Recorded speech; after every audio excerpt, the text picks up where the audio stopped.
guys, real quick, welcome back to my channel. Want to show you guys a little something. This right here is the Ruger LCP 2. Sorry I had to look. I'm not really a big fan of 22s. This is my buddy's gun. I'm gonna go ahead and do a little bit of test firing with it. But in case you guys like that gun and you guys might be curious about getting one, I've already been messing with it. Just some cool little features I want to show you guys that I think are really neat is for a Ruger, or actually for a 22, when you rack it, it's extremely light.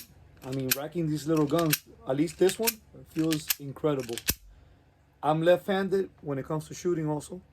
So for me, the fact that it has a safety, me being a left-handed, I don't like it. But if you're a right-handed shooter, the safety goes forward and back. Look at that, right? And what's really cool that I thought it was neat is for a right-handed shooter, once you have the gun here, if you want to take the safety off, push it forward and you're ready to shoot. But if you want to take this gun apart, which I will be doing in a little bit, all you do is right here, pull out this little spring, the gun comes apart.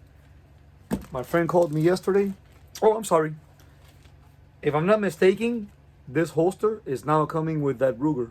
So when you do buy this handgun, it actually does bring you the holster. I'll double check with my buddy and ask him. I didn't realize it when I picked it up yesterday. But I think it's pretty cool because now you don't have to worry about buying an extra holster. I'm gonna take this gun apart in a minute. I wanna check it out. This is the ammo.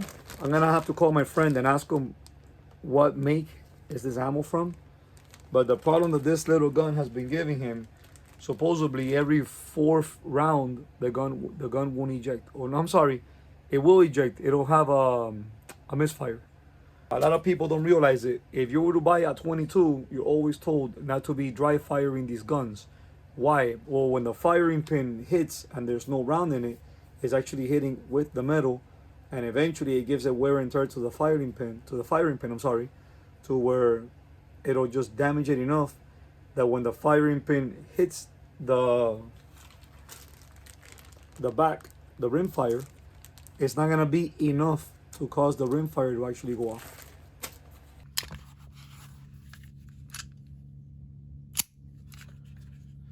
I don't want to scratch the bluing, so I tried going like this and taking it off. Obviously, I probably have biatch hands. Therefore, we just want to be very cautious with the handgun.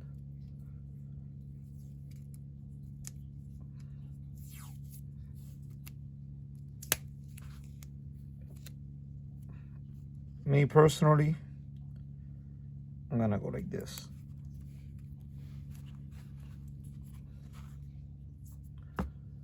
Okay, guys, for those of you that are gonna be new in the firearm industry,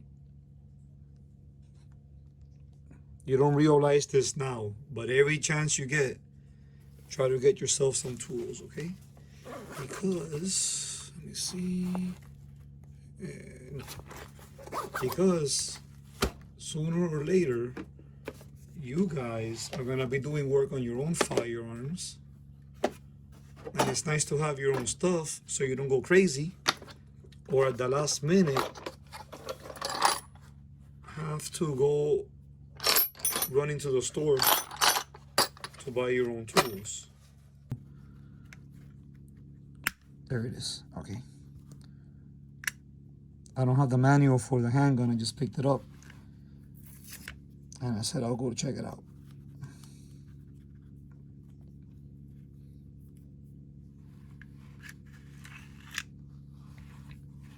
Okay, let's see your slide. Sorry, the lower receiver.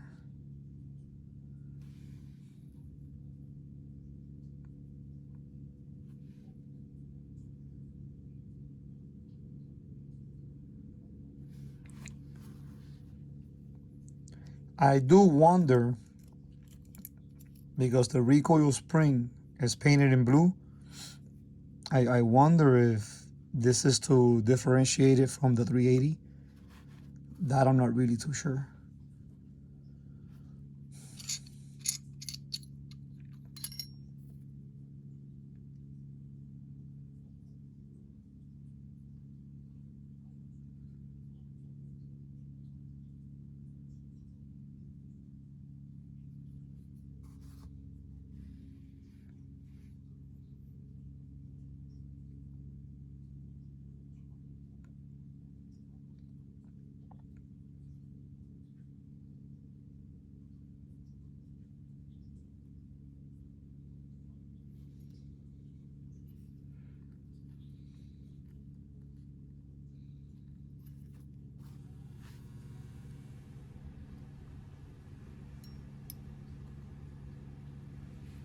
and you press it back here and you can see the firing pin come out.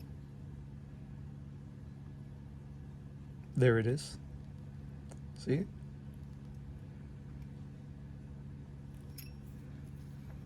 Now what I don't know is if I were to put out the firing pin and I measure it with my caliper, I'm not sure if it would have a specific length so I could tell if the firing pin is just a little bit filed down from dry firing, which was causing it not to set off all the rounds. That I'm not too sure. So I'm gonna have to go online and look and see what is the measurement of the firing pin for this pistol, and then get my caliper and put it to use. Well, I mean, so far it's so good. I don't really see nothing that's, just from looking at it like this, I don't see nothing that's really looking out of the ordinary. Then let me put it back together, and I want to send off a couple of rounds and see what happens. So I already went and I shot the gun, the LCP2. Yeah, LCP2. And this is what ended up happening. So the first round had a misfire. Not sure how good the camera is gonna be able to pick up on it.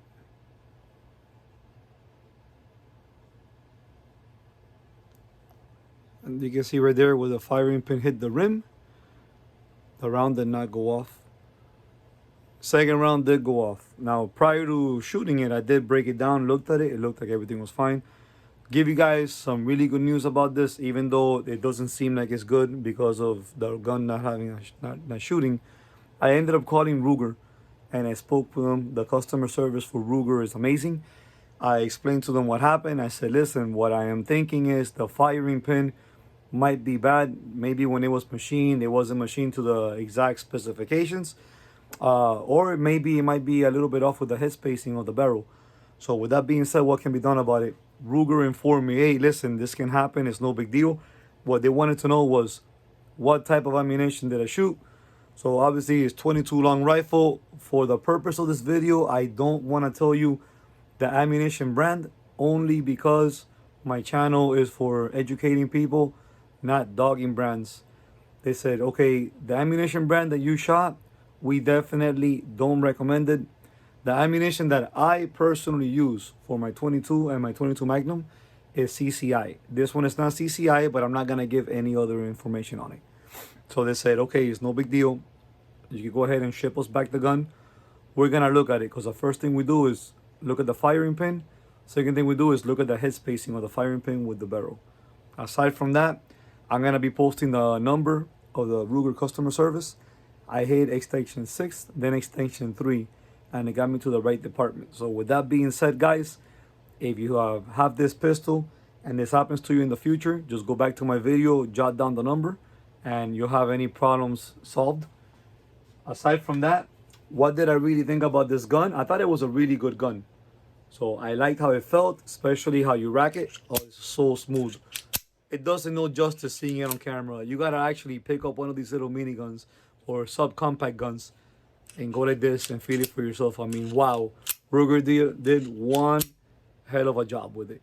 And the fact that, yes, the gun gave me misfires and it's a problem, me personally, I'm not gonna look at it as a problem, because you gotta also take into consideration we're in a really rough economy. Guns are being produced in mass quantities. Everything is being produced, in mass productions of factories. I understand that every now and then, whoever is in charge of the production line or recalibrating the machines might have an emergency, or there might be a problem, or there might be an accident that might cause it to get a little bit off calibration, and it might produce something that might not be to my liking. However, because I'm a human being and we are all human beings, I'm not going to hold you accountable to it. Do I like the pistol? I do. I'm definitely going to tell my friend to have the gun mailed back to the company, get everything fixed. Would I recommend this pistol to anyone?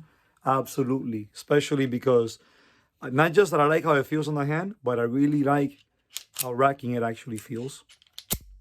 Okay, here it is one more time. Ruger LCP2 This one is in 22 long rifle. This other side for you guys.